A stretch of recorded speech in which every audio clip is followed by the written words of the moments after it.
Welcome, Alan Tudge. Thank you for your time. Tonight we've got Deakin and Menzies still in the balance. You are literally, because of that then, the last Liberal standing in metropolitan Melbourne. What happened on Saturday night? I think a few things, Peter. Firstly, there's some structural factors. We were going for a fourth term and we had to get through a pandemic and we got blamed for some of the lockdowns which Dan Andrews put into place. I think second, and perhaps most importantly, we did not have enough policy differentiation with the Labor Party, and that enabled an easier vote for Labor or for an alternative party, and for people to think that the economy could just keep going strongly under them. I think thirdly, they ran an incredibly effective campaign against Scott Morrison personally to demolish his personal reputation, but we didn't defend that strongly enough. And equally, we did not define Anthony Albanese well enough. I think the final factor at play, and in particular for the eastern suburbs of Melbourne, was the Chinese Australian vote, which my sense is that we really lost them. And you can particularly see that in the booths around Box Hill and Glen Waverley, which are very high Chinese areas, where there are 16% swings against us in those booths. So that was a particular factor, not just in seats like Chisholm, but equally in Deakin, in Menzies, in Kooyong, and other parts of the eastern suburbs. Well, if you'd watched this show solidly for the last year, you'd know I was critical that you didn't frame Anthony Albanese. I mean, Tony Abbott never let Julia Gillard sit there unframed, never let Kevin Rudd sit there unframed. For the life of me, I couldn't see why you didn't take the stick to Anthony Albanese. But also, this idea that you haven't got a contrast with Labor. I mean, you're a smart bloke. You know, elections are a battle of ideas. They're a contest of ideas. You don't focus on where you agree. You focus on where there are differences in either not just to say don't vote for this guy because, but vote for us because. You don't win by being a pale echo of the other side. Your area of education, for me, it was a no-brainer. A terrific contrast between what Labor stands for and what the coalition should stand for. But when you weren't there, it fell away. It dropped off the table. That's got to be a big mistake, wasn't it?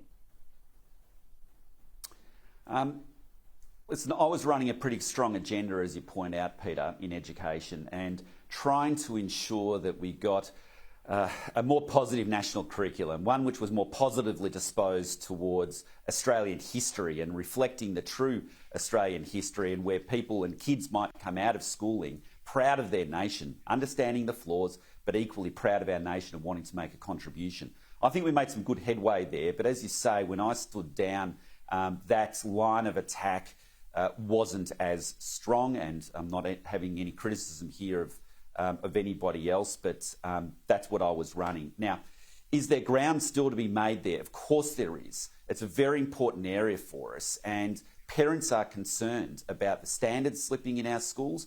They're concerned about free speech being stifled on university campus and not having enough diversity of views being taught there.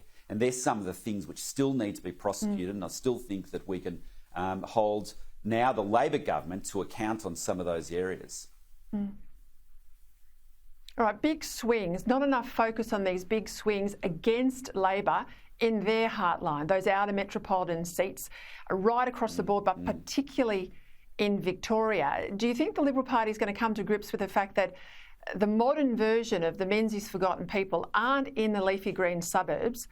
They're out there in these peri-urban areas, you know, the fringes of our big cities, because some of those swings were in the order of double digits. That's an opportunity, surely.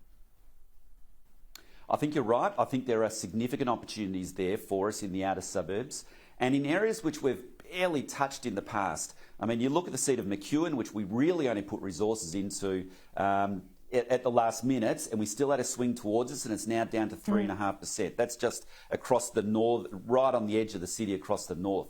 You look at a seat like Gorton in the northwest, it's a Labor-held seat. Their primary vote dropped 10%. And it largely, to be honest, actually went across to One Nation and UAP. But we should be picking up seats like that as well. This is going to be the new area where we must focus on and provide policies to support them. Doesn't mean we forget the inner city, though. But there is opportunities for No, I us agree to with that. really deliver for those people. And I'll tell you what, I mean, it's an interesting thing that you mentioned there, Peter, the forgotten people. It's literally 80 years to the day almost, or in fact 80 years to the day yesterday, that Bob Menzies made that famous speech about the forgotten people. And I think we need to go back to that speech, talk about what Bob Menzies was talking about and who we represent, and that is those aspirational voters. Those people who really want to give it a go, work hard and be rewarded for it. And a lot of those people are in those outer suburbs and the regions, and we are the party for them. All right, just one quick comment. I'm just about out of time. Will Peter Dutton be the leader, and will you be back on the front bench, do you think? Peter Dutton will be the leader, and I've spoken to Peter Dutton. I would certainly like to be considered, but ultimately their decisions for him.